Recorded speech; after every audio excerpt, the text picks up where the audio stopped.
What's up everybody, this is Jose from Southern Life, and on this video we're going to be talking about the ecological disaster that is unfolding in Florida. Let me give you guys a little bit of perspective on what's going on in Florida right now. Just outside of Tampa, Florida, in Manatee County, a fertilizer plant has a wall in a lake that's about to collapse and spill like so many gallons of toxic waste into a residential neighborhood. Fertilizers are used to keep Florida green year-round. However, this is an unnatural thing based out of 4 seasons, and in Florida you have a wet season and a dry season, and in the dry season everything's supposed to die. However, they keep it all wet year-round with fertilizers and water. When you take the water out of the ground, you get sinkholes, and that's a very massive problem north of Tampa. Fertilizers are used throughout the entire state of Florida, and is believed to be a major contributing factor to the red tide, which is an algae bloom that has killed many animals in South Florida, and it has existed forever. It's actually a natural process. However, the scale and magnitude of this disaster in the last few years is definitely not natural and not normal.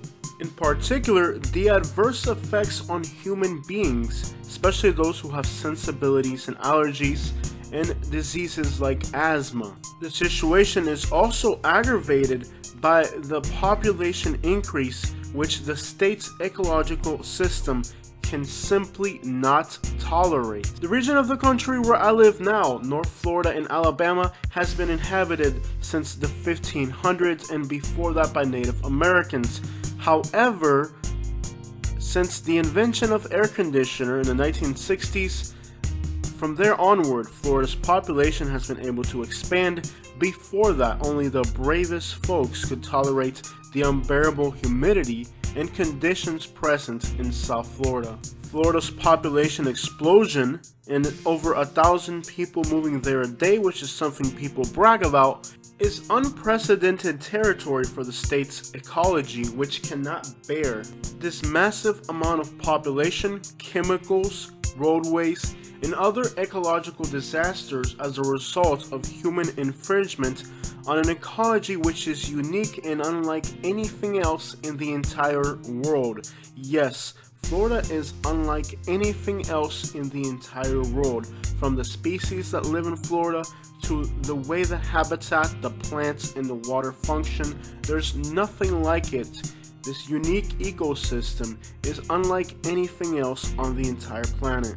Unlike other regions of the world where the ground is able to over time clean up and recycle the waste of human life, the environment in Florida is not able to do that. The topography of the entire state is flat, with only the first 6 feet of ground being somewhat dirt. Beyond that you have limestone, and below the limestone you have water. Unlike many areas where you can have hundreds of feet of dirt, sand, clay, and other materials, Florida has a thin layer of sand on top of an aquifer, which is able to filter water very slowly in a natural process. If you're more interested in this, you can look up the River of Grass, which is the Everglades and the natural process that the aquifer in Florida has in order to recycle the water that is being put out by natural means like rain. However, there are unnatural sources of water now, and the entire aquifer has been cracked. In places there are mineral springs, and this water that is supposed to flow under the rocks and underneath the limestone is now being brought to the surface in thousands of lakes that decorate communities, and also for quarries used for grade elevation for roadways and construction projects, since the entire state is naturally a massive swamp. However, the red tide is no longer the only ecological concern that you have in Florida.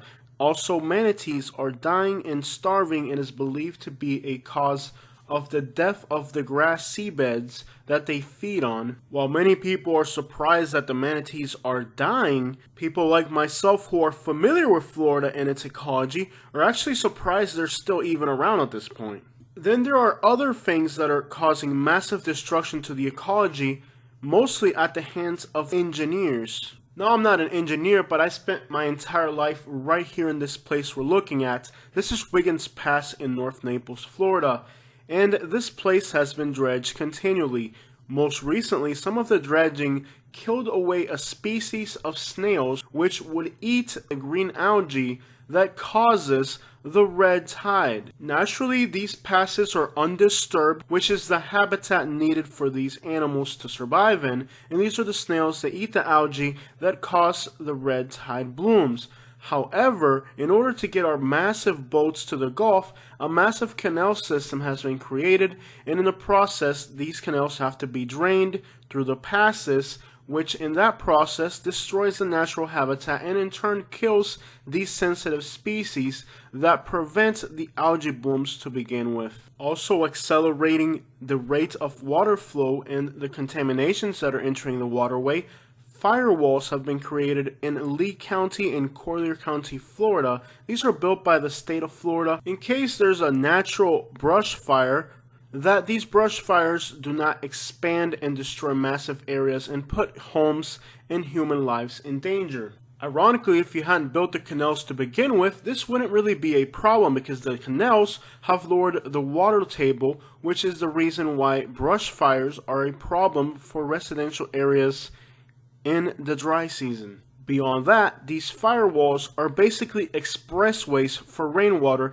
not only to flood residential communities like Bonita Springs after natural disasters like Hurricane Irma, where unprecedented flooding occurred. It seems like the more is done to make the situation better, the more we aggravate the natural system in place by engineers who have absolutely no idea what they're doing, by agencies who will refuse to take responsibility for their mistakes, let alone acknowledge that some of the things they have done to make things better have actually aggravated the situation substantially. This mismanagement of Florida's ecology by agencies and engineers who may have secular education but have no actual hands-on experience or understanding of the ecology and are likely not working in conjunction with other agencies that are working on the natural resources of the state. And this miscommunication has led to where while one agency is working to correct a problem, another agency in the same county, in the same region, is doing a completely different project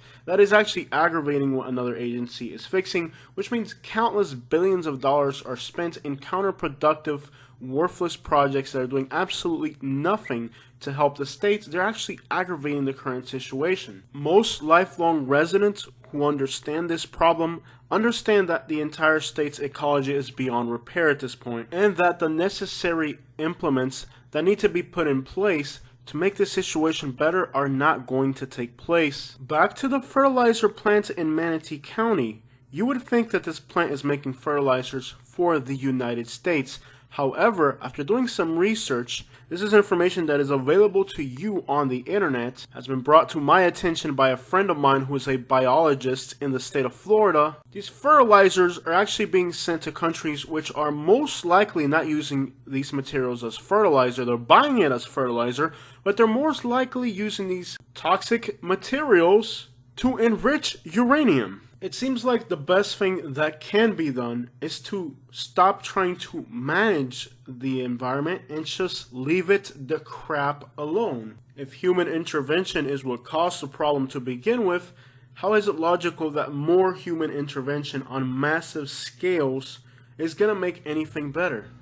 Florida Wildlife Conservation recently asked the public if you have any idea what can be done to save our environment at this point. We want to hear your suggestions, and they put a form on the internet. This agency has wasted enough of my time when I was out trying to fish, so I'm not going to go out and fill the forms, but I'm going to tell you what can be done, since pointing fingers at all the mistakes that other people have done isn't really going to change anything. So if you're one of these so-called engineers, maybe you could listen to this uneducated person for a second. So what can be done? Listen carefully to my opinion. Yo sí me lo he inventado todo aquí para que tú sepas. Yo sí sé todo. Yo soy un tipo que sabe hacer. Escúchame, bro. In the dry season, only about 5% of the landmass is covered in water. In the wet season, about 80% of it's covered in water. When you get to the point where about 5% of the landmass is covered in water in the dry season, you can actually physically, with human beings, be able to cast net in all of these canals and waterways and completely or massively eradicate invasive fish species like the plecos, like the Oscars, which are causing a lot of ecological disaster. This road that we're on here, 100th Avenue Southeast, is normally covered with about 2 feet of water in the wet season. It's a massive, impossible area to be able to, in any way, be able to catch fish and do anything to make things better. However, as you can see here, these canals and waterways are reduced to a very small area. And in that point, when the water levels are reduced, you're actually able to go in there with cast nets and be able to eradicate not 100% of the fish species, but if you're able to eradicate 90 or 80% of the fish species that are in there that are not supposed to be there, like plecos, Oscar fish, then you'll make a massive improvement and allow the native species like the bass, the snook, and the bluegill, you'll be able to repopulate the native fish species and eradicate, for the most part, the vast biomass of these invasive species that are competing for the complete destruction of native species. Finally, there is talk about closing US 41 from Naples to Miami. Now, there's only like 2 ways to get out of this 5 million people metropolitan area. Interstate 95, Interstate 75, and US 41 are the 3 main roads that leave this entire 5 million people metropolitan area. That is ridiculous. I live in central Alabama, and even the smallest towns have 10 highways going in every single direction as escape routes for natural disasters. There is actually talk right now about closing US 41 to create kind of a natural restoration of the water flow to the Everglades. While in theory that sounds beautiful, one of the largest problems that Florida has is its infrastructure. Even some government agencies have noted that before Collier County, which is Naples, Florida, is able to continue taking on massive projects, building more and more houses. In fact, they're planning on building a town now that will have something like 8,000 houses. The federal government said, hold on a second, before you build more houses, you have to first create the infrastructure and the roadways to be able to handle that. While most cities have highways, expressways to move around the population, Florida doesn't have that. And the cities that are growing vastly, like Southwest Florida in particular, it's been done on a great scale in Central Florida, but in Southwest Florida there are no highways. There's no way to get the people around. You've built the cities, you have the population, but they refuse to build highways. They say it because of ecological whatever, but you already have millions of people down there. At this point, you have to put in the highways. What is the point? You already have millions of people down there. At this point, you gotta have infrastructure. You gotta have highways. And the fact that you don't have these highways is actually hurting the environment as well. Now, the argument goes along the lines of there are Florida Panthers and they're being killed by cars on roadways. While in theory that makes sense, that more roads you make, the more likely an animal is actually to be hit by a panther, the reality of it is that the more cars have to travel, the more miles every vehicle covers, the more likely it is to hit a panther. And the more roads you have, the less likely a car is to encounter a panther. Think about that for a minute.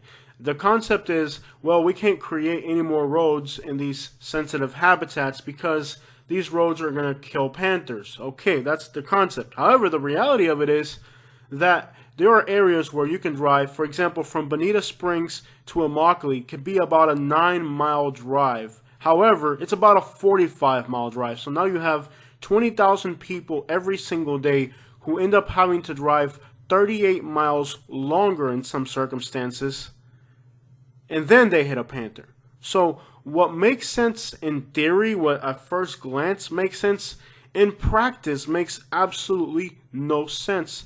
The Corkscrew Swamp is a giant wall that is in the middle of Southwest Florida, and there's no roads between it. The theory is that if you put a road between there, that it's going to cause panthers to get hit by cars. Let me tell you something. On a rare occasion, here's this giant thing. The Corkscrew Swamp is a giant blob of natural area in the middle of Southwest Florida, which anyways, they won't build a roadway to it because the roadway will kill panthers and it's bad for the environment. However, they have no problem making a giant firewall, which is practically a road minus the cars.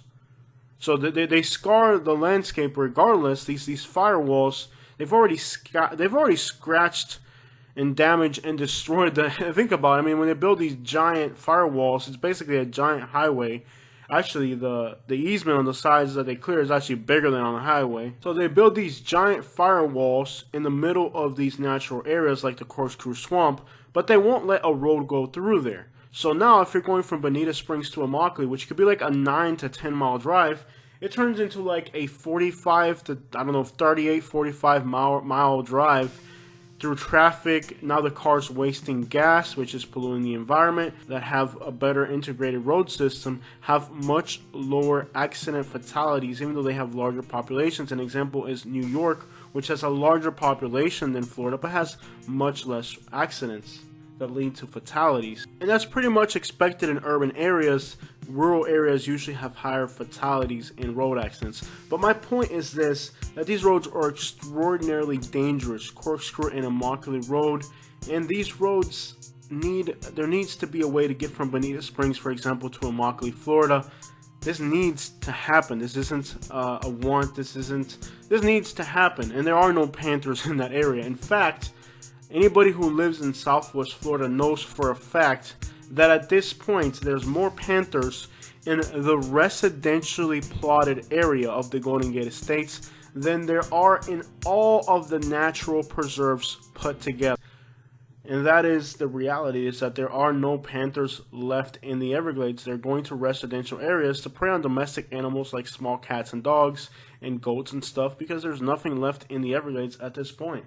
Building some more roads and connecting South Florida to where it makes sense is not only going to help the humans who have to be stuck in countless traffic jams, it's also going to help the Panthers, because now there will be less miles per vehicle driven on daily commutes, which are taking place anyways.